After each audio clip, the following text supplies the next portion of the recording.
you are an Article 12 authority, you relegate yourself to a public commercial body from where you want to earn money. There's no question of earning. Then There's no question of earning. কোথাও গিয়ে commission বারবার বিষয়টাকে suppress করতে চাইছে। Justice ম্যাডামের এই decision যদি commission না মানতে চায়, বুঝতে হবে হ্যাঁ এর ভেতরেও মানে সেই কথাই আছে না, ডাল মে কুচ কালা হে, এটা কিন্তু আবার প্রমাণের পথে যাচ্ছে। গোপনীয়তা কখন রক্ষার প্রয়োজন হবে? যখন কিনা আমার ট্রান্সপারেন্সি থাকবে না। এর মধ্যে একটা ম্যানুপুলেটিভ মানসিকতা রয়েছে। জাস্টিস সিনহা ম্যাডাম কিন্তু খুব সিনসিয়ারলি দেখছেন যে না, যে ঘটনা 2016 সালে হয়েছে তার যেন আর পুনরাবৃত্তি না হয়। জঘন্য নোংরা কালচার তৈরি করেছে, তারই রেসিডুয়াল আজকে। এটার থেকে আমাদের প্রত্যেককে ঐক্যবদ্ধভাবে সরব হয়ে আমরা বলতে হবে যে না, আমরা ট্রান্সপারেন্সির সাথে নিয়োগগুলো হোক। যারা শিক্ষা কিনতে পারবে তারা পড়বে, আর যারা শিক্ষা কেনার ক্ষমতা থাকবে না তারা পরিযায়ী শ্রমিক হবে, শিশু শ্রমিক হবে। আজকে এই দুর্নীতির বলি শুধুমাত্র 26,000 শিক্ষক শিক্ষিকা শিক্ষাকর্মী বা যারা ডিপ্রাইভ হয়েছে তারা নন। এই প্রজন্ম ক্ষমা করবে না। তারা বারবার বলছে যে এই ব্যবস্থার কারণে প্রকৃত অর্থে ক্ষতিগ্রস্ত হচ্ছে মার্জিনাল ঘরের ছেলেমেয়েরা। আমরা যেখান থেকে উঠে এসে লেখাপড়া করেছি দাদা। অমৃতা সিনহা রীতিমতো এসএসসিকে ধমক দিয়ে বললেন যে এসএসসি কোনো সংস্থা নাকি, যে টাকা ইনকামের কোনো সংস্থা নাকি, যে ওএমআর প্রকাশের জন্য তারা টাকা চাইবে। আবার অন্যদিকে ওএমআর প্রকাশ করতে গিয়ে অন্য একটি কথা এসএসসির তরফ থেকে উঠে আসে, এসএসসি বলছে গোপনীয়তা রক্ষা হবে না। এখানে গোপনীয়তা এবং টাকা উপায় কি? দেখুন, গোপনীয়তা কখন রক্ষার প্রয়োজন হবে? যখন কিনা আমার ট্রান্সপারেন্সি থাকবে না। আমি একটা পরীক্ষা সে একটা কন্ডাক্ট করেছে, যারা এলিজেবল হবে তারা পাশ করে আবার তারা নিয়োগপত্র পাবে, এটাই হলো জিস্ট। আর যারা এলিজেবল হবে না, অর্থাৎ আমি ধরুন যা আমার দরকার কাট অফের আমি যদি নিচে থাকি, ঠিকঠাক করে আমি নিজেকে প্রুভ করতে না পারি, সেটাও যদি রিভিল হয়, তাতে তো এটা দাঁড়ায় না যে আমার সেই এবিলিটি নেই, বিকজ আবার পরীক্ষা হবে। এটা তো একটা প্রসেস। আজকে এই ওএমআর পাবলিকেশনের জায়গাটা তৈরি হলো কেন, এই প্রশ্নে আগে যেতে হবে। কারণ ফার্স্ট এসএলএসটি 2016 আজকে প্রাতিষ্ঠানিক দুর্নীতির শিকার। এটা নিয়ে 8 থেকে 80 কারোর আর কোনো কনফিউশন নেই। তারই রেস টেনে আমরা দেখেছি এই যে দ্বিতীয় এসএলএসটির ক্ষেত্রেও নানা রকমের অভিযোগ আনার মতন জায়গা তৈরি হয়েছে। সেই জায়গার থেকে স্বচ্ছতার জন্য, সাথে সততার জন্য আজকে কিন্তু ওএমআর পাবলিকেশনটা কোথাও গিয়ে জরুরি হয়ে দাঁড়িয়েছে। এটা কিন্তু শুধুমাত্র ওই কতগুলো মানুষের বিষয় নয়, আজকে জনমানসে এটা ছাপ পড়েছে যে এই টিচারের কাজটা পাওয়াটা বোধহয় একটা দুর্নীতির মাধ্যমে টাকার মাধ্যমে ম্যানুপুলেশনের মাধ্যমেই বোধহয় মাস্টার মানে কেউ হতে পারবেন, আদারওয়াইজ নয়। এইটাও কিন্তু একটা জনমানসের প্রভাব, একটা খারাপ পারসেপশন তৈরি হয়েছে। সেই জায়গায় দিয়ে দাঁড়িয়ে বরং তো কমিশনের আরও সদর্পে বলা উচিত, হ্যাঁ আমরা খুব স্বচ্ছতার সাথে আমরা পরীক্ষা করেছি, হ্যাঁ ম্যাডাম আপনি বলছেন, আমরা একদম স্বচ্ছতার সাথে সেটা পেশ করে দেখাবো যে কোনো রকম ম্যানুপুলেশনকে আমরা আদতে ঠাঁই দিইনি। কিন্তু বারংবার আপনারা দেখেছেন, এখন তো সব লাইভ স্ট্রিমিংয়ে হয়, যে কোথাও গিয়ে কমিশন বারবার বিষয়টাকে সাপ্রেস করতে চাইছে। এই যত সাপ্রেস করতে চাইছে সেখান থেকে কিন্তু শুধু ভাববেন না যে যারা পরীক্ষার্থী তাদের মানে এইটা নিয়ে কনফিউশন তৈরি হচ্ছে, একটা জনমানসেও কনফিউশন তৈরি হচ্ছে যে তাহলে কি সেই এসএসসি আছে এসএসসি দেয়, যে সেই দুর্নীতির আতুর ঘর যেটা, সেখানে যে দুর্নীতিকে লালন হয়, সেখানে যে নিলামে চাকরি বিক্রি হয়, এবং এই বর্তমানে যারা এই সিস্টেমে গেছেন তার মধ্যেও কি একাংশ এর দ্বারা কোনো জায়গা তৈরি করে নিয়েছেন সেই ম্যানুপুলেশনের? এই প্রশ্ন বারবার আসছে। সেই জন্য জাস্টিস ম্যাডামের এই ডিসিশন যদি কমিশন না মানতে চায়, বুঝতে হবে হ্যাঁ এর ভেতরেও মানে সেই কথাই আছে না, ডাল মে কুচ কালা হে, এটা কিন্তু আবার প্রমাণের পথে যাচ্ছে। কিন্তু এই বারবার যে ওএমআর শিট প্রকাশ করার কথা বলা হচ্ছে, বারবার পিছিয়ে যাচ্ছে, এখানে লোকানোর আছেটা কি? আমরা ছোট থেকে পরীক্ষা দিয়েছি, ছোট থেকে একদম রেজাল্ট প্রকাশিত হয়েছে, এখানে এসএসসি তরফ থেকে বলা হচ্ছে একজন আরেকজনের রেজাল্ট জেনে যাবে, এখানে জানলে ক্ষতিটা কার? ক্ষতিটা কোন জায়গায় হচ্ছে, যে যদি কেউ ম্যাল প্র্যাকটিসের মাধ্যমে যায়, একটা দেখুন, একটা কথা এই মুহূর্তে এখন খুব আমরা ফেস করছি বা প্রত্যেকেই, যে 2016 সালের আজকে যে গোটা প্যানেলটা খারিজ হলো, যে কারণে কিনা সত্যিকারের যারা কোনো রকমভাবে ম্যানিপুলেশনের মধ্যে ইনভলভ নয় তারাও তার বলি হয়েছে, তাদেরও কর্মহারা হয়েছে। সেখানে যে ব্যক্তির নাম মূল পিটিশনার ছিল, দেখা যাচ্ছে যে সিবিআইয়ের দেওয়া রিপোর্টে তার নাম রয়েছে একজন দাগি, যিনি প্রার্থী হিসাবে দাগি হিসাবে রয়েছে, ওয়েট লিস্টেড ছিলেন। এই ঘটনা আরও বারংবার প্রমাণ করে দিচ্ছে যে হ্যাঁ, ওএমআর পাবলিশড হওয়াটা কতটা জরুরি। কারণ আজকে কিন্তু নানা রকম প্রশ্ন তৈরি হচ্ছে।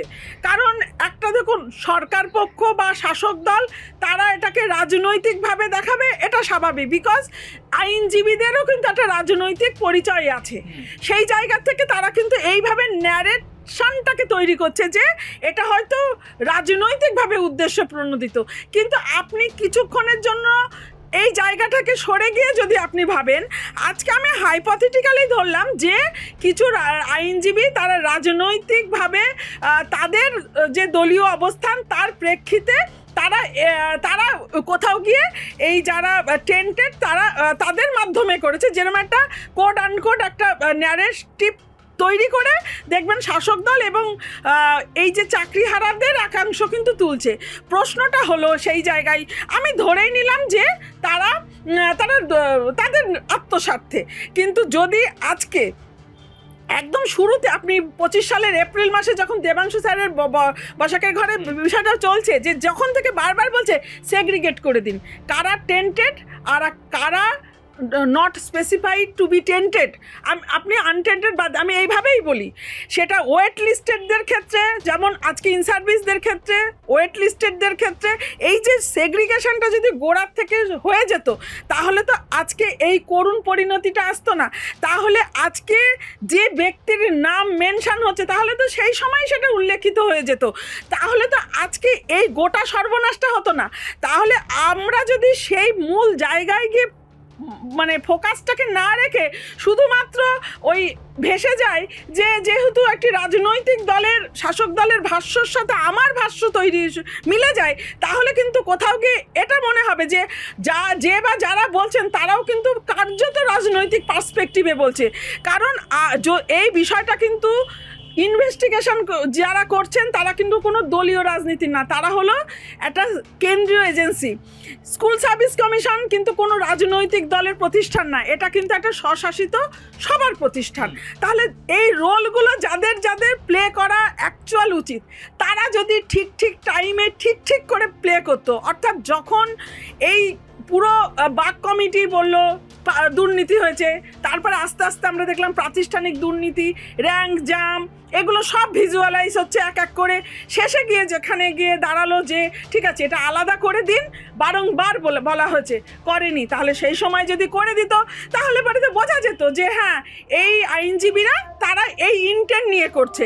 সুতরাং এখন এই কথা বলার অর্থ আবারও প্রমাণ করে দিচ্ছে যে কোথাও গিয়ে তারা আত্মস্বার্থে কথাগুলো বলছেন। তারা যদি সামগ্রিক পার্সপেক্টিভে বলেন তাহলে কিন্তু কি পয়েন্ট ওখানেই থাকবে যে আপনার যারা রাজনৈতিকভাবে বিষয়টাকে ইউজ করেছে, অর্থাৎ শাসক দল এই যে নিলামে বিক্রি করার মতন করে বিক্রি করেছে, সেই জায়গাটা। কারণ আমরা নেতামন্ত্রী যাদেরকে দেখেছি এই মানিটরির দিক থেকে, সেই তাপস আমাদের যিনি পার্থ চ্যাটার্জি বলুন, মানিক ভট্টাচার্য, জীবন কৃষ্ণ, সবাই কিন্তু রাজনৈতিক দলেরই শাসক দলেরই প্রতিনিধি হয়ে তারা আইনসভায় গেছে।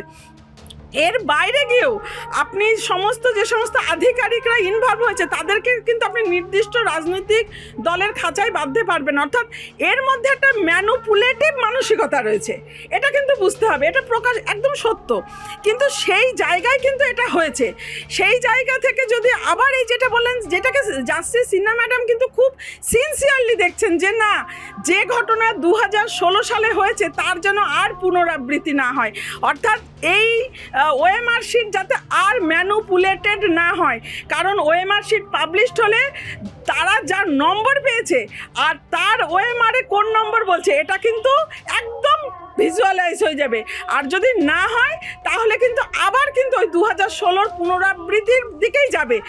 এই জায়গা থেকে যেটা যাদের যে যে কাজগুলো করা উচিত, অর্থাৎ স্কুল সার্ভিস কমিশনের যে ট্রান্সপারেন্সির সাথে এবার ইন্টিগ্রিটির সাথে এটা করা উচিত, সেই দিকেই ফোকাস দিয়ে কথা বলাটা বাঞ্ছনীয়। দিদি, বারবার আইনজীবীদের বিভিন্ন রাজনৈতিক রঙে রাঙিয়ে দেওয়া হয়। এসএসসি তো একটা স্বশাসিত সংস্থা, এসএসসি যে কোনো রাজনৈতিক রঙে যায়নি এর কি কোনো গ্যারান্টি আছে?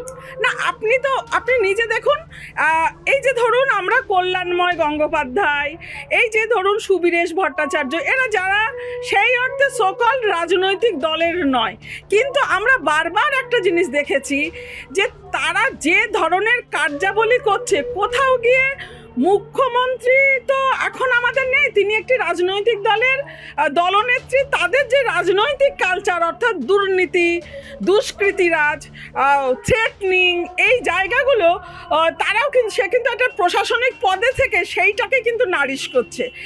এবং আপনি লক্ষ্য করে দেখুন এই যে মেশিনারিগুলো ইউজ করেছেন, অর্থাৎ এই ধরনের মানে আধিকারিকরাও কিন্তু কোথাও গিয়ে প্রচ্ছন্নে সেই রাজনৈতিক দলের হয়ে কিন্তু বা তাদের যে কি বলবো তাদের যে গড়নটা অর্থাৎ ম্যানুপুলেটিভ মানসিকতা, সেইটাকেই কিন্তু আমাদের উপরে চাপিয়েছে। না হলে কি প্রাতিষ্ঠানিক দুর্নীতি হয় দাদা? হতো না। তাহলে হয়তো যেমনটা হয় যে অনেক সময় এর রেফারেন্স এসছে কিছুজন, অর্থাৎ মুষ্টিমেয় কিছু একটা গোটা ব্যবস্থাকেই আপনার একেবারে টেন্ডারিং থেকে এবং ওএমআর শিট ডিস্ট্রয় করবে বলে একদম রাতারাতি জিও বের করে সেটাকে 10 বছর থেকে 1 বছর আনা, নাইসাকে কন্ট্যাক্ট, আপনি প্রত্যেকটা যে মানে ক্ষেত্রে আপনি দেখবেন বেনিয়ম অনিয়ম। এর উদ্দেশ্য একটাই, আর্থিকভাবে বেনিফিশিয়ারি হওয়া, মানুষের কাছে এই বার্তা পৌঁছে দেয়া যে হ্যাঁ আপনার কোয়ালিফিকেশন বড় বিষয় না, আপনি কত অর্থ দিতে পারবেন এবং কত ওদের হয়ে স্থাবকতা করতে পারবেন, সেটাই হবে আপনার কোয়ালিফিকেশনের মানদণ্ড। এই যে একটা মানে জঘন্য নোংরা কালচার তৈরি করেছে, তারই রেসিডুয়াল আজকে। এটার থেকে আমাদের প্রত্যেককে ঐক্যবদ্ধভাবে সরব হয়ে আমরা বলতে হবে যে না, আমরা ট্রান্সপারেন্সির সাথে নিয়োগগুলো হোক, সোসাইটি জানুক যে শিক্ষক এমন একটা মানুষ তৈরির কারিগর, তার যা যা কম্পিটেন্সি দরকার সে সেগুলো ডিজার্ভ করেছেন, অতএব সে এই পোস্টের জন্য প্রকৃত অর্থে এলিজিবল, সেইভাবে নিয়োগটা সম্পন্ন হোক। এই যে জিনিসটা চললো, এর ফলে কি 2016 যারা ক্যান্ডিডেট শুধু তাদের জায়গাটা নষ্ট হলো, নাকি এই যে এসএসসিতে আসা, শিক্ষক হওয়া, এই পুরো পদ্ধতিটাকেই ব্লক করলো এই সরকার? এই শুধু ওই আবারও বলছি, প্রাতিষ্ঠানিক দুর্নীতিকে কার্যত স্বাভাবিকতা আনার জন্য তারা শুধুমাত্র যে এই 26,000 বা যারা চাকরি পেল না, বঞ্চিত হলো, তাদেরকে শুধু আমি বলবো তারা তো প্রত্যক্ষভাবে প্রতারিত হয়েছে। সবচাইতে পরোক্ষে প্রতারিত হচ্ছে, সাফারার হচ্ছে কারা জানেন? এই এখনকার যারা পড়ুয়া। কারণ আপনি দেখছেন 8,000-এর উপর স্কুল বন্ধ হয়েছে, আপনারা দেখছেন ড্রপ আউট বেড়েছে, আপনারা দেখুন এই রিসেন্টলি হিন্দু স্কুলের মতন জায়গাতেও আজকে স্টুডেন্টরা রাস্তায় নেমে বলছে, আপনি ভাবুন আজকে, তাহলে আপনি মফস্বলের স্কুলগুলো একদম ইন্টেরিয়ার জায়গায় কি অবস্থা। তাহলে আজকে এই দুর্নীতির বলি শুধুমাত্র 26,000 শিক্ষক, শিক্ষিকা, শিক্ষাকর্মী বা যারা ডিপ্রাইভ হয়েছে তারা নন, বা তাদের পরিবার নন। অত সংকীর্ণ স্বার্থে ভাবলে এখন অন্তত হবে না, তাহলে ইতিহাস আমাদের ক্ষমা করবে না, এই প্রজন্ম ক্ষমা করবে না। তারা বারবার বলছে যে এই ব্যবস্থার কারণে প্রকৃত অর্থে ক্ষতিগ্রস্ত হচ্ছে মার্জিনাল ঘরের ছেলেমেয়েরা। আমরা যেখান থেকে উঠে এসে লেখাপড়া করেছি দাদা, আমাদের বাবা মাদের ক্ষমতা ছিল না প্রাইভেট স্কুলে পড়ানোর, তাদের সেই সোশিও ইকোনমিক কন্ডিশন ছিল না, কিন্তু আজকে ওই জায়গায় যেসব ছেলেমেয়েরা আছে তারা কিন্তু বঞ্চিত হচ্ছে, তারা কিন্তু এখন আড়াআড়ি দুভাগে বিভক্ত হয়েছে। যারা শিক্ষা কিনতে পারবে তারা পড়বে, আর যারা শিক্ষা কেনার ক্ষমতা থাকবে না তারা পরিযায়ী শ্রমিক হবে, শিশু শ্রমিক হবে। এইটা হলো বাস্তব। আপনি যে প্রশ্নটা বললেন ভীষণ সিগনিফিক্যান্ট, যে এর রেসিডুয়াল অনেক অনেক দূর সোসাইটিতে পড়েছে।